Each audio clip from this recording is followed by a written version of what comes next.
It is Christmas week. No one is watching this. So this video gets to be just for me. And this video we're going to take on Nietzsche and give him an answer that he never asked for. Because Nietzsche, for everyone that doesn't know, is the big daddy of philosophy over the last 100 years. He is the kind of speaker of nihilism. He said that God is dead, and will we have the wisdom or the values or the virtue to wash our hands of his blood, because without a guiding star, what are we left with? And his answer was will to power. His answer was Zarathustra, who, by the way, is the most bombastic voice I have in my council of sages. Like, any time it's just kind of like, I don't know, he's like, yeah, just go, just no hesitation, just spread energy. Yeah, I don't know. His voice is just so bombastic. It's hilarious. And I really do think he has just like an eternal spot now on the council, which is funny. But not that I see the full council too often, but I definitely hear his voice every now and then. But so this will to power thing is kind of predicated on the fact that the universe doesn't have value. The fact that God is dead, according to Nietzsche, because we killed him, because we proved that, like, a man in the clouds, how stupid is that? Your superstitions are not founded. Like, we have science now. We have the facts. We have the figures. We don't need this silly superstition to kind of just know. It's like, we're good people. We just operate with facts, and that's just it. Now, there is a bit of debate about the whole, like, we're just good people innately. Because like it or not, Christianity did give the world the idea of every person having a spark of the divine within them. And I don't think we can get out of that just moving forward when, like, when the religions do try and claim their territory. I think you're going to have to give the devil his due on multiple fronts to multiple religions. But let's not get into that. Let's stick with Nietzsche. Much more fun. So, Nietzsche's is predicated on the Enlightenment values. Again, science, proven, facts, figures. The universe is understandable. But the moment that we understood the universe, we understood that the universe is going to just die in a heat death. That eventually it'll just be a grey blob of just nothing, or a heat death, or whatever it is. It'll just be quiet.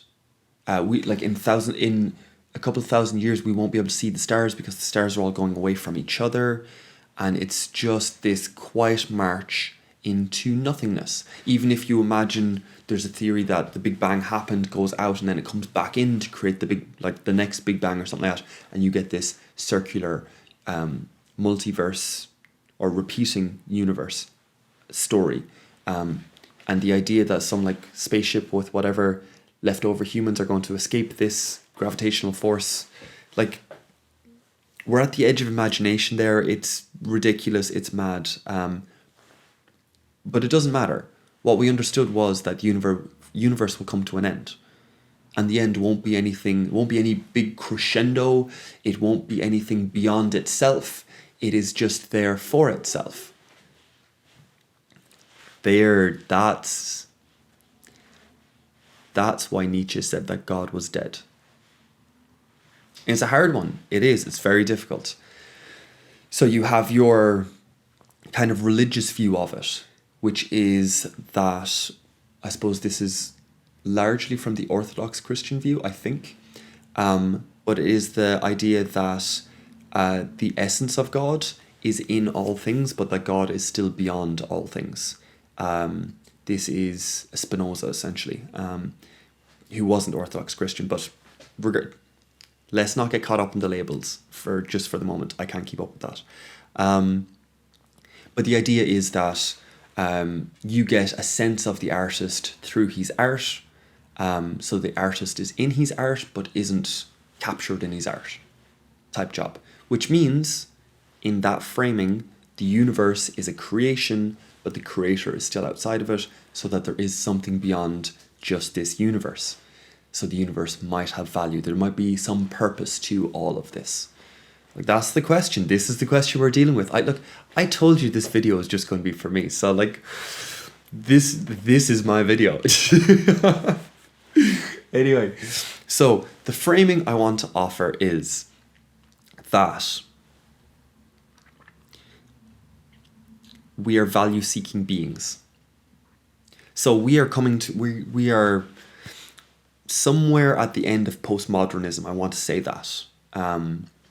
So, which means that we have all kind of accepted the fact that there are multiple perspectives on a situation. How you correct your child might be that you go along with whatever their idea is and show them, then assert the moral of the story by just exaggerating their ideas. So playing along first and then asserting, yeah, but that's wrong, isn't it? Or you can assert the moral first and then play out the right way of doing it. Different lessons need different parameters, and it's a wisdom game there. So having the wisdom, having a perspective. I'm jumping ahead of myself. So there are multiple perspectives. There's multiple ways of tackling that, but not all perspectives are created equal. Some perspectives are better than others. And you know this when someone gives you a bit of advice or says something or is helping you navigate a project and they offer something that you just didn't have. And you're like, that was good. And it's like, that's exactly why I partnered with you for this business. That's exactly why I like working for you, because you correct my blind spot here. And just, that was a more valuable perspective than what I had out of my multiple perspectives. But you had one there that was more valuable, which means that there's a value to perspectives. So even though we have movies now where we give a biography for the villain and we really understand the depths and darkness of their soul, such as the Joker, that's still not the best perspective. So we are value-seeking beings. We are always seeking to have the right perspective at the right time. And we recognize that some perspectives are a bit more valuable than others. And we try and learn from that. We try and adopt that. We try and relate to the people who offer those things. A value-seeking being is valuable in and of itself. In its nature, it is valuable. If I could have one, I would have it. If I was a hunter, I would want a dog that goes and collects the value. Like, I shot it, that's valuable, but I want the seeker to go collect the bird, perhaps. That's a very kind of basic example. In a relationship, your partner might offer something to the relationship, not to you, but that keeps the relationship alive, such as some sort of ritual, routine, ceremony, or habit. Always having breakfast for you in the morning. It's not necessarily for you. Maybe sometimes you don't even eat it, but just doing that all of the time, that expression of love all of the time adds value to the relationship, that team spirit between the two of you. Okay, see, it gets abstract once you put it into the personal, but it's there. It is there.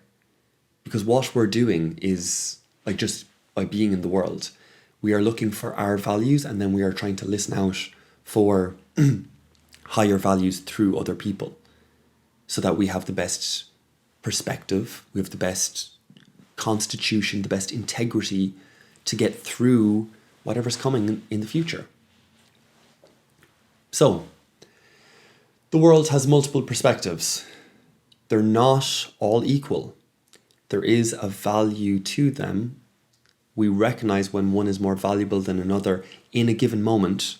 Let's not get caught in some ideology where, just there is the one and only perspective. But there's a bit of wisdom here needed, and we want to chase these higher value perspectives. We are a value-seeking being. Value-seeking beings are valuable in and of themselves.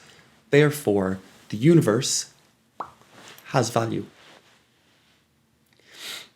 Now Nietzsche is just going to be there looking at me to be like, what?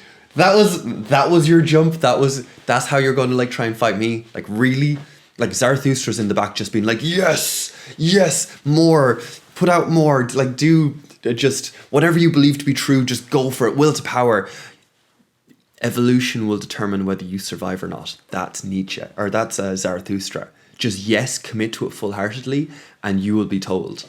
So bombastic, but Nietzsche himself is just there just being like, that was a bit of a jump. But I say to him, this is my video, no one's going to be watching it. So, so this is the idea I want to play around with coming into the new year, is just, does the universe have value? Yeah, it seems to. And if I'm a value-seeking person, well, then I'm going to try and seek, like, it gets really meta then, it gets very abstract. If there's no, like, innate value that I can put my hands on, and yet everyone's value-seeking, well, then I want to try and see where they're value-seeking to, so that I can triangulate with multiple people to see where the value is, where the gold is. Because gold is something that doesn't rot. Gold is something that doesn't rust. Gold is something incorruptible and is eternal. It's what we chase after, some eternal truth. Because we want the reason why God is dead is such a blow is because if the universe is here and God is both in it and out and not captured in it entirely, and you get rid of this and this isn't eternal, this has a natural death to it, our urge to find gold, to find incorruptible truth, incorruptible value that will just offer something to humanity. Okay, let me get off the abstract train for a second. We think of this when we think of science. Okay, so we have Newton came along, found gold, like put his brain to it and was just like, hey, we can be so much more empowered if we use this math to navigate the world. And he empowered so many people. It was gold. But then Einstein came along and was just like, meh, general relativity, and there's a step beyond it. Now, does that mean that Newton's gold was fake gold, fool's gold? No, it just means that the gold is getting refined, that you don't get to determine what the gold is, basically. So Einstein now has, and by the way, that's not the final theory either, because it doesn't go with quantum. So there's another theory. There is going to be future things like this, but that's what we want to offer to the world. We want to just why bother? What's the meaning in life? Why should I do all of these things for my family, my friends, my neighbors, my community, my country, the world? Why? Why should I sacrifice to save planet Earth? There's one. And all the... oh, lad. That conversation's going to be so bad on either side. But let's not. Okay.